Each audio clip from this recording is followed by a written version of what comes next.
In the weapons storage facility, the sound of metal clicking echoed softly through the air. A woman with long brown hair sat in the corner, quietly cleaning the barrel of a massive Barrett M82. A group of SEAL operators walked past, laughing. "Don't tell me you're planning to shoot that thing?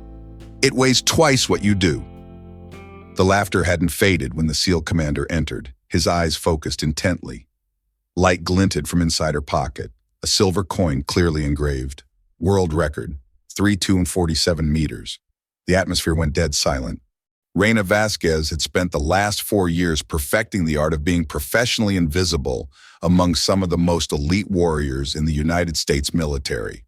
At 31, with long chestnut hair that she kept carefully secured and a slender frame that seemed almost delicate next to the imposing figures of Navy SEALs, she had become part of the technical support infrastructure that kept special operations running smoothly. Her official designation was Weapons Systems Technician, a role that involved equipment maintenance, cleaning protocols, and ensuring that critical firearms functioned at peak performance when lives depended on their reliability. To most of the SEALs she worked alongside, she was simply another member of the support staff who handled the unglamorous work that made their missions possible. "She's here to clean our weapons and check serial numbers," Petty Officer First Class Marcus Johnson had joked to his teammates during equipment preparation. "Probably never fired anything bigger than a .22 rifle at a county fair." The sentiment was shared by most of the special operations personnel who rotated through the advanced weapons facility. They saw Reina as part of the logistical background that supported their operations, necessary but unremarkable, competent but limited to her assigned maintenance role. "I heard she has some kind of military background," added Chief Petty Officer Sarah Chen. "But honestly, look at her. Does she look like someone who could handle a .50 caliber sniper rifle? Those things have more recoil than she has body weight." But Reina had heard variations of these comments throughout her career in military technical support, and she had long ago learned to find purpose in the precision work itself, rather than in other people's recognition of her contributions. She maintained critical weapon systems, ensured equipment reliability, and solved technical problems that could mean the difference between mission success and catastrophic failure. During her shifts, she would quietly help newer technicians understand proper cleaning procedures, sharing specialized knowledge about weapon maintenance that went far beyond standard training manuals. She noticed details that others missed, which components showed signs of excessive wear, which modifications might improve reliability, which safety protocols were being overlooked in ways that could create dangerous malfunctions. These observations and technical interventions were performed without fanfare or acknowledgement, partly because Reina valued practical results over professional recognition, but also because her current role allowed her to serve without carrying the weight of operational decisions that could cost lives. Hidden in her work uniform, wrapped carefully in a piece of worn ballistic nylon, was a silver challenge coin that told a very different story about who Reina Vasquez really was. The coin bore the image of a mythical sea creature with tentacles extending in multiple directions, surrounding text that would have shocked anyone who bothered to examine it closely. Kraken Unit, 3 confirmed kill record, Silent Hawk. The coin represented achievements that felt like they belonged to someone else now, records that had been set in environments where a single shot could change the outcome of entire operations, where precision meant the difference between saving innocent lives and watching good people die because conventional forces couldn't reach the threats that endangered them. As Reina completed her morning equipment inspection and began the meticulous process of cleaning a Barrett M82A1 that had recently returned from training exercises, she noticed that a group of young SEALs was watching her work with the kind of casual dismissiveness that suggested they found her presence mildly amusing. "Careful with that, Barrett," called out Seaman Rodriguez with exaggerated concern. "Don't want you to hurt yourself trying to lift something that heavy." "Maybe we should get her a smaller rifle," added another SEAL. "Something more her size, like a BB gun." The comments drew laughter from several team members, But Raina continued her work without responding, her attention focused on the precise disassembly and cleaning procedures that ensured the weapon would function flawlessly when someone's life depended on its reliability. A young technician would later recall, "I once watched her adjust a scope that I couldn't get properly zeroed. She made one small adjustment, and it was perfect. When I asked how she knew what to do, she just said she had some experience with optics." The morning's training exercise had not gone according to plan. The Barrett M82A1 that was supposed to be used for long-range precision training had developed a mechanical malfunction that left it unable to cycle properly, rendering the expensive weapon system effectively useless for the scheduled instruction. "This is exactly what we needed," Staff Sergeant Maria Santos muttered as she examined the jammed rifle. "We've got a delegation of foreign military observers coming to see our precision shooting capabilities, and our primary demonstration weapon is down." The Barrett's bolt was locked in a position that suggested either a manufacturing defect or damage from improper handling, and none of the unit's standard technicians had been able to diagnose the problem, much less fix it in time for the afternoon demonstration. "Can we get a replacement weapon from another unit?" asked Lieutenant Commander Jake Patterson, the exercise coordinator who was responsible for ensuring that the demonstration proceeded as planned. "Not in time," Santos replied. "The closest facility with a serviceable Barrett is 6 hours away, and we need this resolved in 2 hours." That's when Raina approached the group of frustrated SEALs who were gathered around the malfunctioning weapon. "Excuse me," she said quietly. "I might be able to help with the mechanical issue." The suggestion was met with a mixture of skepticism and barely concealed amusement from the assembled operators. "Thanks, but this is a complex mechanical problem," Lieutenant Commander Patterson replied with the kind of polite dismissal reserved for well-meaning but unqualified assistants.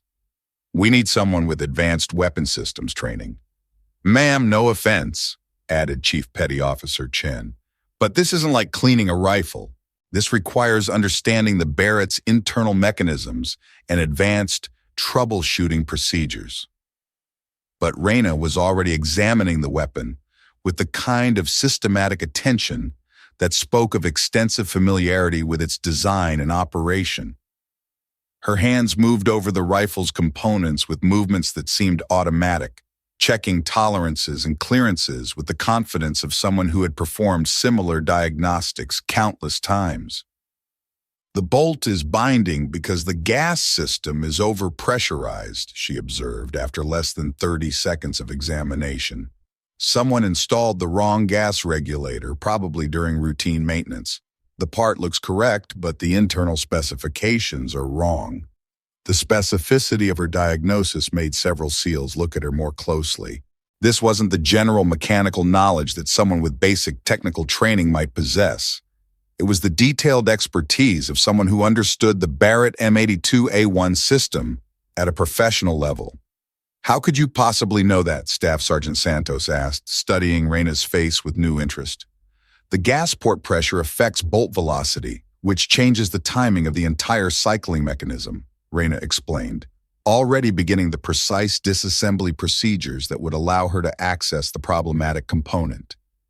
"If the regulator specifications are wrong, the bolt will bind exactly where yours is binding." As she worked, Commander Patricia Hayes entered the weapons facility to check on the progress of the exercise preparation. Commander Hayes was a veteran special operations officer whose reputation for recognizing talent was well known throughout the SEAL community. "What's the status on the Barrett?" she asked Lieutenant Commander Patterson. "We have a mechanical malfunction, but our weapons technician thinks she can resolve it," Patterson replied, his tone suggesting uncertainty about whether that confidence was justified. Commander Hayes watched Raina work for several minutes, noting the precision of her movements and the professional competence with which she handled the sophisticated weapon system. There was something about her technique that suggested far more experience than her current position would typically require. "Where did you learn Barrett maintenance procedures?" Commander Hayes asked directly. "Same place I learned everything else," Raina replied, continuing her work without looking up from the weapon. As she removed the incorrectly specified gas regulator and replaced it with the proper component, a silver challenge coin fell from her pocket and clattered across the concrete floor. The metallic sound drew everyone's attention to the small object that had come to rest near Commander Hayes' boots. Commander Hayes picked up the coin and read its inscription, her expression changing from casual interest to something approaching shock. "Kraken unit," she read aloud. 3-47 AM confirmed kill record. The words hit the assembled SEALs like a physical blow.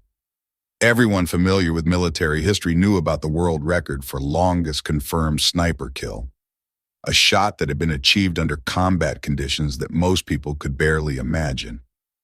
"That's impossible," Chief Chen whispered. "The world record holder is Silent Hawk, but Silent Hawk disappeared years ago after requesting transfer out of operational roles." "She's standing right here," Commander Hayes replied quietly, looking at Reyna with the kind of professional respect reserved for legends who had proven themselves under the most extreme circumstances. Reyna had completed the repair and was now conducting function checks to ensure the Barrett would operate reliably. Her movements remained focused on the technical work, but the revelation of her identity had fundamentally changed how everyone present understood both her capabilities and their own assumptions about who belonged in which roles. "Ma'am," Lieutenant Commander Patterson said carefully, "are you saying that our weapons technician is actually the person who holds the world record for precision shooting?" "That's exactly what I'm saying," Commander Hayes confirmed, returning the challenge coin to Reyna with a gesture that carried military courtesy and recognition. Commander Hayes would later write, "The moment I read that coin, I felt a chill down my spine. We had been dismissing someone whose achievements exceeded anything most of us could ever hope to accomplish. What happened next would become part of SEAL training lore for years to come, taught as both a lesson in marksmanship excellence and a reminder about the danger of making assumptions about people based on their current assignments." Commander Hayes made a decision that would transform the afternoon's training exercise from routine demonstration to historic moment. "Set up a target at 2,000 meters, she ordered, her voice carrying the authority of someone who had made countless high-stakes decisions during her career in special operations. The SEALs, who had been joking about Reyna's ability to handle the Barrett, now watched in silence as she accepted the weapon they had spent the morning mocking her for touching. Her movements as she approached the firing position were fluid and professional, speaking of muscle memory developed through thousands of hours of training and operational experience. "Ma'am, are you sure about this?" Staff Sergeant Santos asked quietly. "The 2,000-meter target is at the absolute limit of effective range for most shooters." "I'm sure," Reyna replied, settling into a prone firing position with movements that appeared choreographed in their precision. As she began her shooting preparation, the casual atmosphere of the morning's training session was replaced by the focused attention of professional warriors who were beginning to understand they were about to witness something extraordinary. Reyna's pre-shot routine was a masterclass in precision shooting methodology. She checked wind conditions using techniques that went far beyond standard training, calculated atmospheric pressure effects with mental mathematics that most people would need computers to perform, and adjusted the Barrett's sophisticated optics with the confidence of someone who understood every variable that could affect long-range accuracy. "Silent Hawk," Commander Hayes said formally, "you have a clear range and authorization to fire when ready." The name carried across the firing line like an electric current. Silent Hawk was more than a call sign. It was a legend that represented the absolute pinnacle of precision shooting capability under combat conditions. The shot that followed was perfect. The .50 caliber round traveled 2,000 meters in just over 3 seconds, striking the target with surgical precision that left no doubt about the shooter's capabilities. The impact was both audible and visible, even at that extreme distance, demonstrating a level of marksmanship skill that none of the assembled SEALs had ever witnessed in person. "Jesus Christ," whispered Seaman Rodriguez, his earlier mockery replaced by genuine awe. "That was incredible." But Commander Hayes wasn't finished with the demonstration. "Tell them about the record," she said to Raina, her voice carrying the kind of respect reserved for achievements that transcended normal military excellence. Raina remained in her firing position, her attention focused on the weapon rather than on the recognition that was transforming how everyone present understood her identity and capabilities. The 3-247-meter shot was taken during Operation Silent Thunder in Afghanistan, she said quietly, her voice carrying none of the pride that might be expected from someone discussing a world record. The target was a terrorist commander who was directing attacks against a compound full of civilians. Conventional forces couldn't reach him, and air support wasn't available due to weather conditions. "How long was the shot preparation?" asked Lieutenant Commander Patterson, his question reflecting genuine professional interest rather than casual curiosity. 4 hours of observation and calculation," Raina replied. "The target appeared in the open for less than 30 seconds, one shot, one opportunity to save the people he was trying to kill." The technical achievement represented by the world record shot was staggering. At 3-247 meters, the bullet had traveled for nearly 4 seconds, requiring calculations that accounted for wind drift, bullet drop, atmospheric pressure, temperature variations, and a dozen other variables that could turn a perfect shot into a complete miss.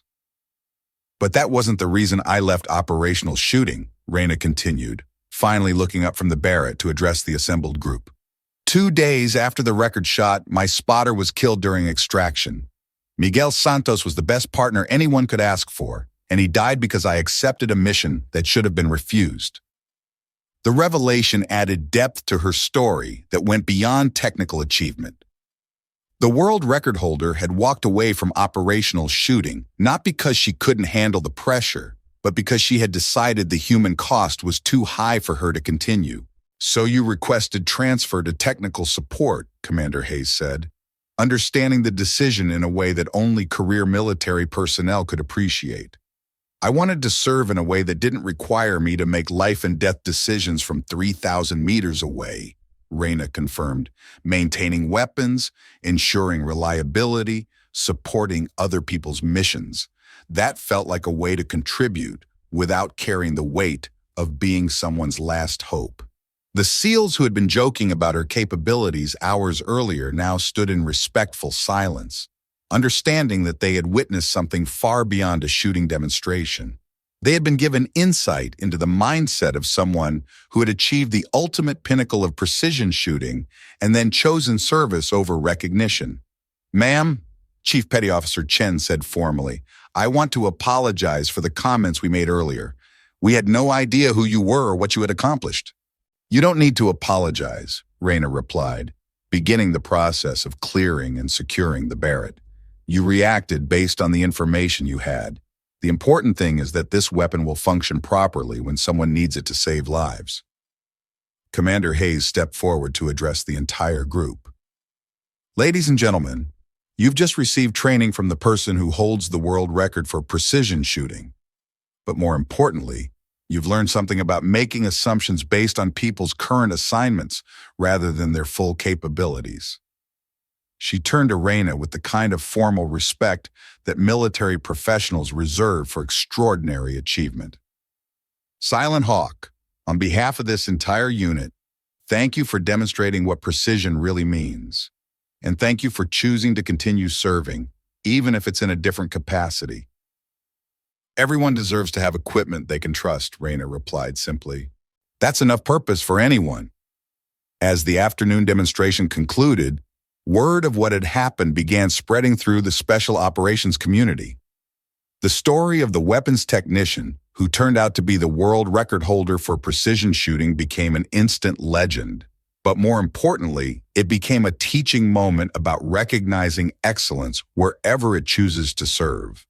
If you've ever witnessed someone being completely underestimated only to reveal capabilities that exceeded everyone's imagination, type, "I owe a debt." Despite the dramatic revelation of her identity as the world record holder for precision shooting and the immediate offers to return to operational sniper roles, Raina declined all promotions and continued her work maintaining weapons systems. The Navy offered her instructor positions, special operations assignments, and consulting opportunities that would have recognized and utilized her exceptional skills. But she consistently chose to remain in the technical support role she had selected years earlier. But everything had changed in ways both subtle and profound. The SEALs who rotated through the weapons facility began to treat all support personnel differently, understanding for the first time that the people maintaining their equipment might have backgrounds and capabilities that far exceeded what their current jobs required them to demonstrate. I used to think weapons techs were just people who couldn't make it through SEAL training, admitted Seaman Rodriguez during a follow-up conversation. Now I understand that some of the most skilled people choose support roles because they want to help others succeed rather than seek recognition for their own abilities. Letters arrived from military units around the world where Raina's story had spread, thanking her not just for her record-setting achievements in combat, but for demonstrating that exceptional capability could take many forms and often chose to serve quietly rather than demand attention. "You showed our operators that real competence doesn't need to announce itself," wrote the commander of a special operations unit. "Thank you for reminding us that the most valuable people are often those who prefer to enable others' missions rather than showcase their own achievements." A small memorial was established at the weapons facility where Raina had revealed her identity, honoring precision shooters who had used their skills to save lives in combat. The inscription read simply, 32147 meters, in memory of those who served with precision and purpose. Raina had quietly established what she called Technical Excellence Initiative, a program that ensured all personnel, regardless of their primary role, understood the technical aspects of the equipment they relied on for mission success. The program was based on her belief that everyone in special operations should understand how their tools functioned and how to maintain them properly. Commander Hayes, who had recognized the significance of the challenge coin, made a point of including Raina in equipment evaluation meetings whenever possible, not because of her celebrity as Silent Hawk, but because her unique combination of operational experience and technical expertise provided insights that improved unit effectiveness. "She sees connections between theory and practice that the rest of us miss," Hayes explained to other commanders. "Someone who has used these systems under the most extreme conditions understands equipment requirements in ways that technical specialists and operators might not appreciate individually." That evening, alone in her quarters, Raina sat with Miguel's last letter and the challenge coin that commemorated achievements that felt like they belonged to a different lifetime. She had kept both items for 4 years, unable to forget the partnership that had made her legendary shots possible, but also unable to return to the life that had cost her closest friend his future. "Miguel," she wrote in her journal, "today I held a Barrett again. Not to take a life, but to show others what precision means when lives depend on it. I think you would have understood why I chose this path over returning to operational shooting." She carefully returned the documents and coin to their storage place, along with the memories of a partnership that had set records and saved lives, until the day when operational decisions carried human costs that she couldn't accept anymore. Tomorrow would bring another day of technical support, equipment maintenance, and the quiet service that she had chosen over the recognition and responsibility of operational shooting. But now that service carried the knowledge that when people needed to understand what excellence really looked like, she could show them. Type, "I will live kindly," if you believe that true greatness often chooses to serve others quietly, rather than seek recognition for extraordinary achievements. This wasn't just about a weapons demonstration. This wasn't just about one woman's hidden expertise being revealed in a military facility. This story cuts to the heart of how we judge people's worth and what we choose to see when we look at someone whose current role doesn't reflect their full capabilities or achievements. Raina Vasquez's story is happening right now in organizations everywhere, wherever people with extraordinary backgrounds have chosen ordinary roles for reasons that others can't begin to understand. It's playing out every time someone with world-class skills works in supporting positions, every time former professionals choose behind-the-scenes roles, Every time accomplished individuals prefer enabling others' success rather than showcasing their own abilities. Think about the people who work in technical or support roles around you. The person who maintains your equipment, the technician who ensures your tools function properly, the support staff who keep your organization running smoothly. How often do you consider that these individuals might have backgrounds, achievements, and capabilities that far exceed what their current positions require them to demonstrate?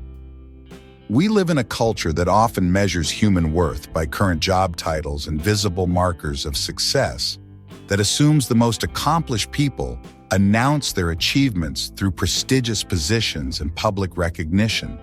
But real life teaches us something different. Real life teaches us that some of the most skilled, experienced, and capable people choose service roles because they find meaning in supporting others rather than in building their own profiles. Raina could have leveraged her reputation as the world record holder for precision shooting to secure high-profile military positions, media opportunities, or consulting contracts that would have recognized and rewarded her historic achievements. Instead, she chose to use her expertise to ensure that other people's equipment functioned reliably and that critical weapon systems performed flawlessly when lives depended on their operation. The SEALs who mocked her for cleaning the Barrett learned that real competence doesn't need to announce itself through rank insignia, obvious displays of authority, or public demonstrations of skill. Sometimes it serves quietly in technical support roles, ready to share knowledge when safety or mission effectiveness requires it. Every day you encounter people whose full stories would humble you if you took the time to discover them. The person maintaining your technology might be someone who once designed cutting-edge systems. The person supporting your work might be someone who once achieved records that will never be broken. The person handling routine tasks might be someone whose expertise could solve problems you didn't know existed. The challenge is learning to recognize that choosing a supporting role often reflects wisdom and character rather than limitation, and to understand that the most valuable people are often those who prefer to enable others' achievements, rather than to seek recognition for their own extraordinary capabilities. Tomorrow, when you see someone in a technical support role, remember Silent Hawk. Remember that the person helping you might be someone whose achievements exceed anything you've accomplished, and that their choice to serve others quietly might be the most profound expression of strength and expertise you'll ever encounter. If you believe in stories that touch the heart like this one, leave a comment, and don't forget to subscribe to NL Touching Stories. We tell the stories that shouldn't be forgotten. Real people are creating and telling stories, not mass-produced AI.